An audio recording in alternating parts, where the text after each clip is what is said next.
ఎలా ఉన్నారు? మన తెలుగు కథల లోగిలికి అందరికీ స్వాగతం. మంచి మంచి కథలతో వస్తున్న మేము మరో మంచి కథతో మీ ముందుకొచ్చాము. ఈ కథ కూడా మిమ్మల్ని అలరిస్తుంది అనుకుంటున్నాను. ఇంకా కథలోకి వెళ్ళిపోదామా? అయితే ఆలస్యం ఎందుకు? పదండి. అందరూ సంతోషంగా ఉన్నారు.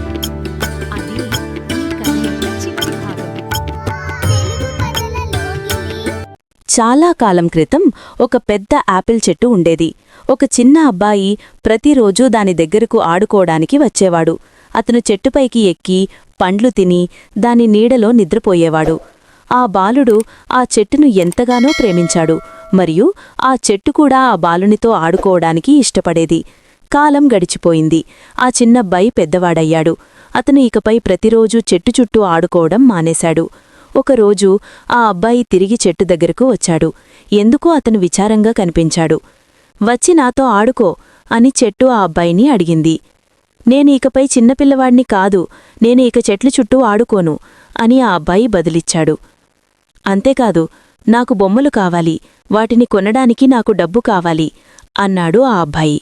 అప్పుడా చెట్టు, నన్ను క్షమించు, నా దగ్గర డబ్బు లేదు, కాని నువ్వు నా యాపిల్ పండ్లన్నీ కోసుకొని అమ్ముకోవచ్చు, అప్పుడు నీకు డబ్బు వస్తుంది అన్నది ఆ చెట్టు. ఆ అబ్బాయి చాలా సంతోషించాడు. అతను చెట్టుపై ఉన్న యాపిల్ పండ్లన్నీ కోసుకొని సంతోషంగా వెళ్ళిపోయాడు. పండ్లు కోసుకున్న తర్వాత ఆ అబ్బాయి మళ్లీ తిరిగి రాలేదు. చెట్టు విచారంగా ఉంది. ఒకరోజు పెద్దవాడైన ఆ అబ్బాయి తిరిగి చెట్టు దగ్గరకు వచ్చాడు. ఆ అబ్బాయిని చూసి చెట్టు చాలా సంతోషించింది. వచ్చి నాతో ఆడుకో అని అంది చెట్టు ఆ అబ్బాయితో. నాకు ఆడుకోవడానికి సమయం లేదు, నేను నా కుటుంబం కోసం పనిచెయ్యాలి, మాకు నివసించడానికి ఒక ఇల్లు కావాలి, నువ్వు నాకు సహాయం చేయగలవా అని అన్నాడు ఆ అబ్బాయి. క్షమించు, నా దగ్గర ఇల్లు లేదు, కాని ఇల్లు కట్టుకోవడానికి నువ్వు నా కొమ్మలను నరుక్కోవచ్చు అంది చెట్టు. ఆ అబ్బాయి చెట్టు కొమ్మలన్నీ నరికివేసి సంతోషంగా వెళ్ళిపోయాడు. అతను సంతోషంగా ఉండటం చూసి చెట్టు సంతోషించింది. కాని అప్పట్నుండి ఆ మనిషి తిరిగి రాలేదు. చెట్టు మళ్లీ ఒంటరిగా విచారంగా ఉండేది. ఒక వేసవి రోజున ఆ అబ్బాయి తిరిగి వచ్చాడు. అతన్ని చూసి చెట్టు చాలా సంతోషించింది. వచ్చి నాతో ఆడుకో అని అంది చెట్టు ఆ అబ్బాయితో. నాకు వయసు పైబడుతోంది, విశ్రాంతి తీసుకోవడానికి నేను పడవ ప్రయాణం చేయాలనుకుంటున్నాను, నువ్వు నాకొక పడవ ఇవ్వగలవా అని అడిగాడు. నీ పడవ కట్టుకోవడానికి నా కాండాన్ని ఉపయోగించుకో, నువ్వు చాలా దూరం ప్రయాణించి సంతోషంగా ఉండవచ్చు అంది చెట్టు. ఆ మనిషి పడవ చేయడానికి చెట్టు కాండాన్ని నరికాడు. అతను పడవ ప్రయాణానికి వెళ్లి చాలా కాలంపాటు తిరిగిరాలేదు.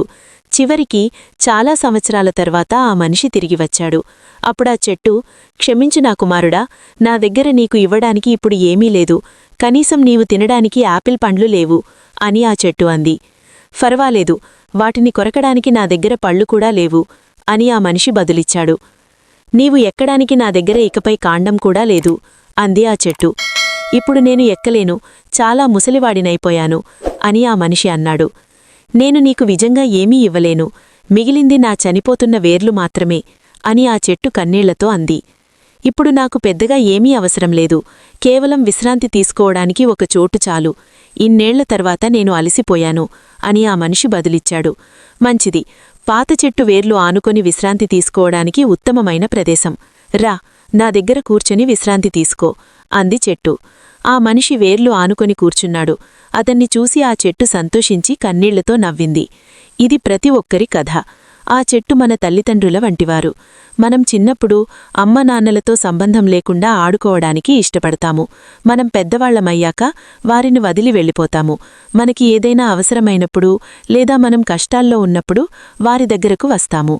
అయినప్పటికీ తల్లిదండ్రులు ఎల్లప్పుడూ మనతో ఉంటారు. మిమ్మల్ని సంతోషపెట్టడానికి తమకు తోచినంతా ఇస్తారు.